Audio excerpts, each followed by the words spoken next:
नमस्कार, मैं हूं मोनिका सिंह। आप देख रहे हैं सवाल 10 बजे। अमेरिका और ईरान के बीच तनाव एक बार फिर तेजी से बढ़ गया है। अमेरिकी राष्ट्रपति डोनाल्ड ट्रंप ने ईरान को सख्त चेतावनी देते हुए कहा है कि अगर लेबनान में उसके समर्थित गुटों ने गड़बड़ी बंद नहीं की तो अमेरिका कड़ा और सीधा जवाब देगा। ट्रंप ने सोशल मीडिया पर साफ शब्दों में कहा कि ईरान को गंभीर परिणाम भुगतने होंगे। साथ ही उन्होंने हॉर्मुज स्ट्रेट और अंतर्राष्ट्रीय समुद्री रास्तों को लेकर भी कड़ा रुख अख्तियार किया। ट्रंप ने संकेत दिए हैं कि अगर ये रास्ते बाधित किए गए तो अमेरिका कार्रवाई कर सकता है और जरूरत पड़ने पर नियंत्रण भी अपने हाथ में ले सकता है। दूसरी तरफ इसी तनाव के बीच स्विट्जरलैंड में अमेरिका और ईरान के बीच शांति वार्ता भी हुई है। दोनों देशों के अधिकारी और मध्यस्थ देशों की मौजूदगी में बातचीत हुई है, जिसे तनाव कम करने की कोशिश माना जा रहा है। अमेरिका इस बातचीत को नई शुरुआत का मौका बता रहा है, जबकि ईरान का फोकस लेबनान और क्षेत्रीय हालात पर कहीं ना कहीं नियंत्रण पाना है, तनाव को कम करना है। हालांकि ईरान पहले ही हॉर्मुज स्ट्रेट को बंद करने की धमकी दे चुका है, जिससे दुनिया भर में तेल सप्लाई और व्यापार पर असर पड़ने की चेतावनी या फिर कहे कि चिंता बढ़ गई है। चेतावनी जारी की गई है, चिंता बढ़ गई है। एक तरफ बातचीत की कोशिश चल रही है, दूसरी तरफ बयानबाजी और धमकियों ने हालात को और तनावपूर्ण बना दिया है।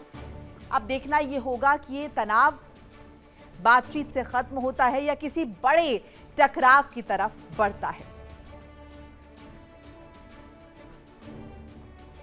इस बीच अमेरिकी राष्ट्रपति डोनाल्ड ट्रंप ने ईरान को धमकी दी है। अमेरिकी राष्ट्रपति ट्रंप की ईरान को धमकी, लेबनान में प्रॉक्सी ग्रुप की फंडिंग रोके ईरान।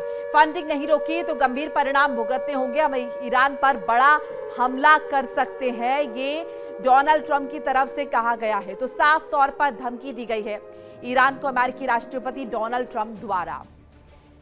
डोनाल्ड ट्रंप ने धमकी दी है और कहा है कि लेबनान में प्रॉक्सी ग्रुप की फंडिंग रोके ईरान। अगर फंडिंग नहीं रोकी तो परिणाम गंभीर भुगतने होंगे, हम ईरान पर फिर से बड़ा हमला करेंगे, डोनाल्ड ट्रंप द्वारा कहा गया। इससे पहले आपको याद होगा जब फर्स्ट फेज की बातचीत हुई थी, उसके बाद सेकेंड फेज तक आने में इतना लंबा वक्त क्यों लगा? क्योंकि लगातार बयानबाजी का दौर तेज था, एक दूसरे पर अटैक करने की कोशिश हो रही थी, एक दूसरे पर बयानों के जरिए तीर छोड़े जा रहे थे, साइकोलॉजिकल प्रेशर डेवलप किया जा रहा था, नैरेटिव सेट हो रहे थे। अब एक बार जब समझौता हो गया है, लेकिन फिर से ये धमकाने वाला रवैया जो है ये बरकरार है। डोनाल्ड ट्रंप का ये कहना कि ईरान पर फिर से बड़ा हमला कर देंगे, निश्चित तौर पर ट्रंप की धमकी के बाद ईरान की धमकी भी सामने आ गई। ईरान ने भी कहा कि हम भी पूरी तरह से तैयार है और चुप नहीं बैठेंगे। बहरहाल मेरे साथ डिस्कशन के लिए तमाम खास मेहमान जुड़ चुके हैं, एक एक करके तारुफ करा देती हूँ। कमांडर डॉक्टर भूषण दीवान रिटायर्ड रक्षा विशेषज्ञ के तौर पर जुड़ रहे हैं। मेजर विराट मिश्रा रिटायर्ड रक्षा विशेषज्ञ के तौर पर जुड़ रहे हैं। Doctor DK. गुप्ता है, विदेश मामलों के जानकार। करोड़ी सिंह जी हैं, विदेश मामलों के जानकार। आप सभी का बहुत बहुत स्वागत है। तो पहले आप भूषण दीवान जी का रुख करते हैं। दीवान जी, समझौता हो गया, एमओयू पर साइन हो गए, लेकिन अब बातचीत जो हुई है और एक बार फिर से वो धमकियां, लग रहा है कि फिर शून्य पे ना पहुंच जाए। जय हिंद मोनिका जी, आपको और मेरे रिस्पेक्टेड को पैनलिस्ट को, दर्शकों को, आप बिल्कुल सही कह रही हैं। एक तरफ साइन हो रही है डील स्विट्जरलैंड में, दूसरी तरफ ये धमकियां ट्रंप की देना, ये बिल्कुल पूरी ये सीज फायर की नैया को डुबोने के चक्कर में है क्या समझने, ये खाली प्रेशर बनाने के चक्कर में, सीज फायर की नैया को डुबोने के चक्कर में नहीं है। क्यों? कि डोमेस्टिक ऑडियंस को और दुनिया को दिखाना चाहते हैं कि अभी हम, जैसे पिक्चर थी ना, अभी हम जिंदा हैं, इस टाइप की बातें ये कर रहे हैं। और दुनिया जान रही है कि बेताबी से ईरान से पिंड छुड़ा के भागना चाहते हैं, पर उसको कवर अप करने के लिए ये धमकियां दे रहे हैं।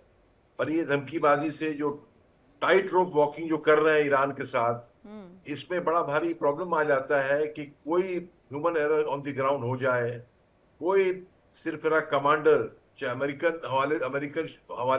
हवाले से या IRGC के हवाले से कोई ऐसा मिसाइल दाग दे या कोई ऐसी चीज को बड़ा कर दे, ये मामला बड़ा बन जाएगा और ये जो है पूरी डील सख्ते पड़ सकती है, और उसका चांस काफी कम है। पर मेन तो यही है कि इजराइल और लेबनान का जो प्रॉब्लम है उसमें भी मैं समझता हूं, मेरा आंकलन ऐसा है कि ये छुटपुट बातें इजराइल और लेबनान के बीच चलती रहेंगी, फुट 2 महीने तक चलती रहेंगी, क्योंकि नेतन्याहू की भी गद्दी का सवाल है। अगर वॉर का एकदम शांत हो जाता है तो नेतन्याहू को अगले कुछ दिनों में गद्दी छोड़नी पड़ेगी। दीवान जी, तो नेतन्याहू तो यहाँ तक अपनी जनता को कह चुके हैं कि जब तक मैं प्रधानमंत्री हूँ तब तक ईरान परमाणु हथियार नहीं बना पाएगा और आप सभी तभी सुरक्षित हैं, तो वो कोशिश तो उन्होंने शुरू कर दी है।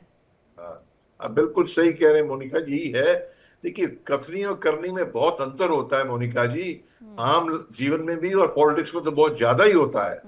और वो मैं आपको ये बता दूं, मेरी समझ में ये न्यूक्लियर मामले में तो मैं समझता हूं देर सवेर 12 महीने के अंदर अंदर ही ईरान जरूर जरूर न्यूक्लियर पावर बन जाएगा। क्यों? ईरान को बड़ी त्रासदी हुई है, ईरान को पता है अगर ईरान के पास न्यूक्लियर वेपन होता 28 फरवरी का हादसा ना होता। और ये आज का भी जो रोज धमकीबाजी कर रहे हैं, ईरान को नीचा दिखा रहे हैं, ये भी ना होता तो ये 1 साल के अंदर तो कर ही लेगा। और चीन भी, नॉर्थ कोरिया भी और रूस भी इनको सपोर्ट करेगा। आपको मालूम है रूसी टेक्नीशियंस तो अभी भी न्यूक्लियर प्लांट जो है ईरान की वहां मौजूद है, काम कर रहे हैं। तो ये एक खतरनाक खेल है और ट्रम्प साहब ये अपनी गद्दी बचाने के लिए, अपनी रेटिंग को बढ़ाने के लिए इस टाइप की बयानबाजी 3-4 महीने से करते आ रहे हैं और दुनिया को सख्ती में डाल रहे हैं। बिल्कुल मेजर मिश्रा, और ट्रम्प की इस बयानबाजी का एक इम्पैक्ट ये भी तो आया, जीसी या फिर कहें कि ईरान का भी तो एक धड़ा है जो नहीं चाहता था समझौता हो, जिनका एक कहना था कि समझौता हो रहा है यानी हम झुक रहे, समझौता नहीं होना चाहिए। अब कहीं ना कहीं वो भी इस बात को स्ट्रांगली पुट इन कर पाएंगे कि हमने तो पहले ही कहा था समझौता मत करो। अब नतीजा अपने सामने देख लो, ट्रम्प आए दिन धमका रहे फिर से। जी मोनिका मैम, देखिए ये बात बिल्कुल सही कही आपने। अमेरिका में भी जैसे धड़े हैं, अपने अपने ओपिनियंस है लोगों के, उसी प्रकार से आईआरजीसी का भी आपने सही कहा कि ये ओपिनियन था कि हम समझौता नहीं करना चाहते। देखिए आईआरजीसी जो है वो वहां पे जो इनकी सैन्य बल है, जो ईरान के सैन्य बल हैं, उनके उनके अलावा एक अलग सा सैन्य बल है जो सीधे रिपोर्ट करता था वहां पे जो सुप्रीम लीडर थे। पर उनके जाने के बाद से आईआरजीसी ने कहीं ना कहीं अपनी जो जड़ें हैं वो और मजबूत करी हैं और साथ में पॉलिटिकली ज्यादा स्ट्रांग भी हुआ है। पर देखने वाली बात यह है कि ये जो शांति का प्रयास चल रहा है अमेरिका और ईरान के बीच में, इसमें जो ट्रम्प की बयानबाजी है उसने इस पूरे मुद्दे को कहीं ना कहीं और जटिल बना दिया है। जटिल कैसे बना दिया है? बातचीत जो होनी थी, जिन मुद्दों पे होनी थी, यूरेनियम के एनरिचमेंट की जो डील होनी थी कि भाई वो हम वहां से हटा लेंगे ईरान से अपना जो ये यूरेनियम एनरिच्ड है, उसकी बात छोड़ के सारा भटक गया है मुद्दा। अब बातें इसमें हो गई है कि हम आपके ऊपर दोबारा बॉम्बिंग कर देंगे, आप लेबनान में जो फंडिंग है वो रोक दीजिए। देखिए लेबनान में जो ये हिजबुल्ला की जो फंडिंग हो रही है वो आज से नहीं हो रही है, पिछले 45 साल से। 1982 में जब ये बना था हिजबुल्ला, तब से ईरान उसकी बैकिंग कर रहा है और आज की डेट में हिजबुल्ला एक बहुत ही स्ट्रॉन्ग फोर्स है। उनके पास चाहे आप यूएवीज की बात करिए, प्रिसीजन गाइडेड म्यूनिशंस की बात करिए, उनका जो अंडरग्राउंड बंकर्स का नेटवर्क है, जो उन्होंने जो बेका वैली और बाकी साउथ लेबनान में अपने जड़ें मजबूत कर रखी, वो बहुत जबरदस्त है। तो ऐसी स्थिति में ना तो मुझे लगता है कि हिजबुल्ला पीछे हटने वाला है, ना ईरान हटेगा, तो क्योंकि वो उनकी बहुत ही पोटेंट फोर्स है, पीछे से बैकिंग है। और सबसे बड़ी बात कि इजराइल भी जितना उसने हिस्सा कब्जा लिया है वापस से, वो अब छोड़ेगा नहीं साउथ लेबनान में। क्यों? क्योंकि उसने बहुत ज्यादा अपने रिसोर्सेस खर्च कर दिए हैं। मैं फिर एक बार ये दोहराना चाहूंगा कि अब जो मुद्दा होगा वो ये होगा कि हमला ना हो, जो जहां पे है यथास्थिति बनी रहे और लड़ाई आगे ना बढ़े। यूएस की ये जो शांति वार्ता जो चल रही है, इसमें लगातार बयानबाजी पूरे मुद्दे को जटिल बना रही है, खराब कर रही है इस पूरी प्रोसेस को। और इसमें ये कहना कि ईरान ऐसा कर रहा है या यूएस ऐसा कर रहा है, देखिए शांति वार्ता शांति से होनी चाहिए, उसमें बीच में धमकियों से बातचीत नहीं की जा सकती मैम, ये जरूरी है देखने वाली बात। जी बिल्कुल। डॉक्टर गुप्ता, अभी तक हम देख रहे थे कि इजराइल को भी धमकाया डोनाल्ड ट्रम्प ने कई दफा कि भाई इजराइल अब अटैक्स ना करे लेबनान पर, क्योंकि बात बिगड़ रही है। इजराइल तो माना नहीं, उल्टा नेतन्याहू ये कह रहे हैं कि अगर अटैक्स हम जारी रखेंगे और हम कितने महत्वपूर्ण है, जब तक मैं पीएम हूं तब तक यहाँ की जनता सुरक्षित है, और तमाम यहूदियों को इकट्ठा करने की बात कर रहे हैं। अब ये स्थिति आप किस तरीके से देख रहे हैं? इजराइल को धमकाया, इजराइल नहीं माना, अब ईरान को कहने लगे कि यहाँ पर हिजबुल्ला की आप बंद कीजिए फंडिंग, जब हिजबुल्ला की फंडिंग बंद करेंगे तब स्थिति जो है ठीक होगी, नहीं तो हम अटैक कर देंगे। जी मोनिका जी, 2-3 चीजें ध्यान देने वाली हैं कि ट्रंप ने पिछले 3-4 दिन में 2 चीजें कही हैं कि लेबनान जो है दखल न दे। आज का न्यूज है लेबनान दखल न दे। अब देखिए लेबनान के अंदर लगभग 31% शिया हैं जो हिजबुल्लाह को सपोर्ट करते हैं, उसमें से 90% ही सपोर्ट करते हैं। और 37% क्रिश्चियंस हैं, 31% के लगभग आपके सुन्नी है, जो बिल्कुल ही हिजबुल्लाह को पसंद नहीं करते हैं। और लेबनान के राष्ट्रपति बार बार कह चुके हैं कि ईरान हमारे अंदरूनी मामलों में दखल बंद करे, और इसकी वजह से उनको एक जो इजरायली जो अटैक है उसको एक कहीं ना कहीं जो है सपोर्ट मिला हुआ है वहां पे क्रिश्चियंस का और सुन्नी मुस्लिम्स का।